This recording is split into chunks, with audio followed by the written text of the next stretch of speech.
చూడండి అమ్మ, ఇన్స్టెంట్ గారెలు అప్పటికప్పుడు చేసుకునే అన్నమాట. దోశ పిండి, ఇడ్లీ పిండి లేకపోతే బొంబాయి రవ్వ, పెరుగు, అటుకుల తోటి ఒక ఆలుగడ్డ, ఇదేమో ఉల్లిగడ్డ కారం, ఇదేమో అల్లం పచ్చడి. ఇవి గారెలు. ఆహా, ఏమి రుచి! నానమ్మ గారు వంటింట్లో ఈరోజు బొబ్బబ్బబ్బబ్బబ్బబ్బా, తింటే గారెలే తినాలంటారు, వింటే భారతమే వినాలంటారు. ఆహా, చూడండి అమ్మా, అందరు చేసుకోండి. అటుకులు, బొంబాయి రవ్వ తోటి అప్పటికప్పుడు తయారు చేసుకునేది పెరుగు 3 కలిపి చేసేస్తే ఆహా, ఏమి రుచి! హలో, నానమ్మ గారు వంటలకి వచ్చేసారు. ఈరోజు నానమ్మ గారు వంటింట్లో ఇడ్లీ పిండి, దోశ పిండి, ఏ పిండిలు ఇవ్వనుకోండి అప్పటికప్పుడు చేసుకునే ఇన్స్టెంట్ గారెలు అనమాట. ఒక అరకప్పు అటుకులు తీసుకోండి. ఇదే కప్పుతోటి బొంబాయి రవ్వ, 1 కప్పు బొంబాయి రవ్వ, 2 కూడా మిక్సీ పట్టుకుందాం.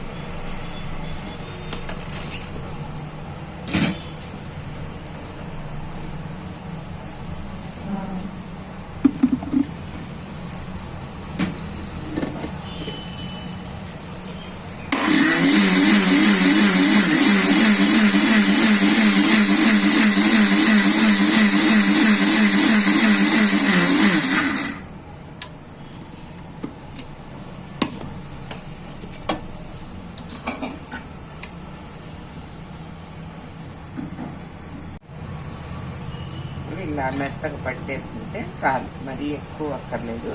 ఇలా మెత్తగా పట్టేసుకొని దీంట్లో ఇదే కప్పుతోటి మనం పెరుగు వేసుకుందాం. ఇదిగోమ్మ, మిక్సీ పెట్టాక ఇలాగా కొంచెం మెత్తగా అయితే చాలు, ఎక్కువ అక్కర్లేదు, కొద్దిగా ఇలాగ అయితే చాలు. దాన్ని మనం ఒక బౌల్లోకి మార్చేసుకుందాం.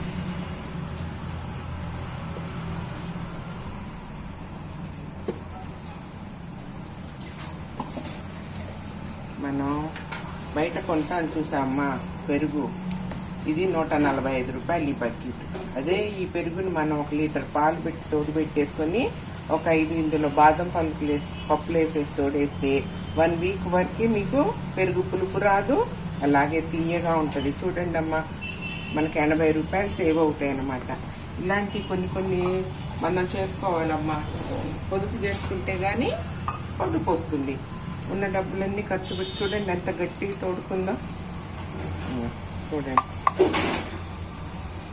దీంట్లో మనం 1 కప్పు పెరుగు వేద్దాం.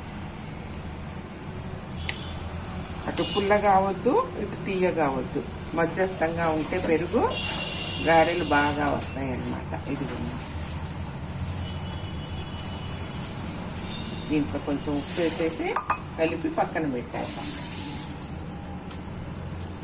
తగినంత ఉప్పు వేసి కలిపేయటమే.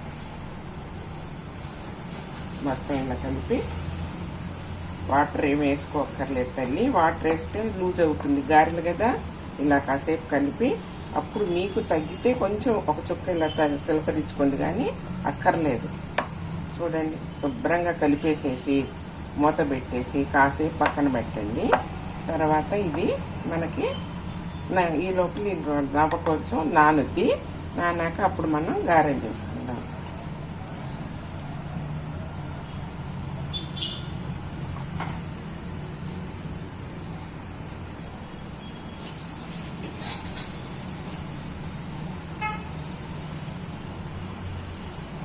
అలాగ మూత పెట్టేసి పక్కకు పెట్టేసేద్దాం. ఇంతేనమ్మా, పక్కకు పెట్టేస్తాను. కొంచెం జీలకర్ర వేసుకోవాలమ్మా. కొంచెం జీలకర్ర వేసుకున్నాక ఒక ఆలుగడ్డని మెత్తగా ఉడికించి మ్యాష్ చేసుకొని వేసుకోండి. 1 ఆలుగడ్డ, ఎందుకంటే కరకరలాడుతూ వస్తాయి, రుచిగా ఉంటాయి. కరివేపాకు, కొత్తిమీర, పచ్చిమిర్చి.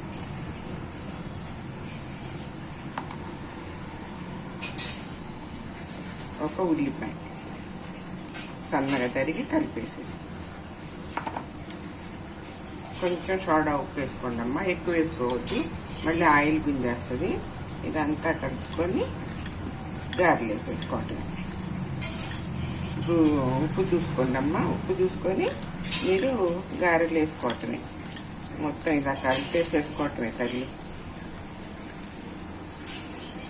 కిందికి మీరు శుభ్రంగా మన వాటర్ పొయ్యిలో చూసారా ఆ పెరుగు నీళ్ళు, కొంచెం సోడా ఉప్పు కలపడానికి ఒక్క చుక్క నీళ్ళు ఇలా చేయి తడుపుకొని ఇలా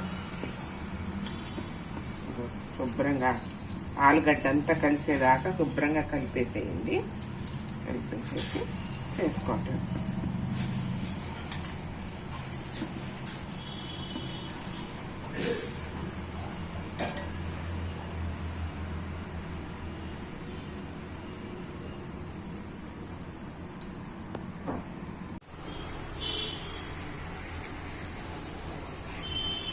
ఇదిగో అమ్మ గారెలు. ఈజీ తల్లి, ఎవరైనా చేసుకోవచ్చు, చాలా ఈజీ. అప్పటికప్పుడు మన దగ్గర ఏ పిండిలు ఉండవనుకోండి, దోశ పిండి, ఇడ్లీ పిండి ఏమి ఉండనప్పుడు ఈ ఉప్మా రవ్వ అటుకులతోటి చేసేసుకున్నాం అనుకోండి, ఎంత హాయిగా తినొచ్చు. చట్నీలు, అల్లం చట్నీ, ఉల్లిగడ్డ చట్నీ చేశాను. అంతే తల్లి, ఎవరైనా చేసుకోవచ్చు ఈజీగా. పిల్లలకు కూడా 2 క్యారేజీలో పెట్టి పంపించవచ్చు. ఇట్లా అనేసి కొంచెం సిమ్ము మీద కాల్చుకున్నారనుకోమ్మ బాగా కాలుతాయి. అదే మీరు మంట ఎక్కువ పెట్టేశారనుకో పైన కాలుతుంది కానీ లోపల ఉడకదు. అందుగురించి కొంచెం జాగ్రత్తగా చేతులు కాల్చుకోకుండా ఇక చూడండి. అంతే ఈజీ అమ్మ. 4 గారెలు పడతాయి. ఆ 4 గారెలు కాల్ చేసుకోవటం తల్లి. చూడండి ఎంత ఈజీ. పొద్దున్నే టిఫిన్.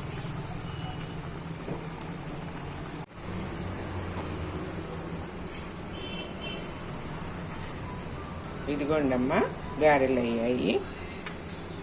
ప్లేట్లోకి సదిరేస్తున్నాను. ఎంత రుచిగా ఉంటాయో తల్లి, చాలా బాగుంటాయి. ఇదిగో అల్లం చట్నీ, దీంట్లోకి ఉల్లిగడ్డ కారం, ఉల్లిగడ్డ చట్నీ చేశాను. చాలా బాగుంటాయమ్మా. చూడండి తింటే లోపల కూడా ఉడికాయి. చూడండి ఎంత బాగున్నాయి గారెలు. లోపల కూడా ఉడికాయి. చాలా బాగున్నాయి తల్లి గారెలు. తింటే కూడా చాలా టేస్టీగా ఉన్నాయి. అంకుల్కి పెట్టాను, తిన్నారు. నానమ్మ గారి వంట ఈరోజు అందరూ చేసుకోండి. ఆహా ఏమి రుచి.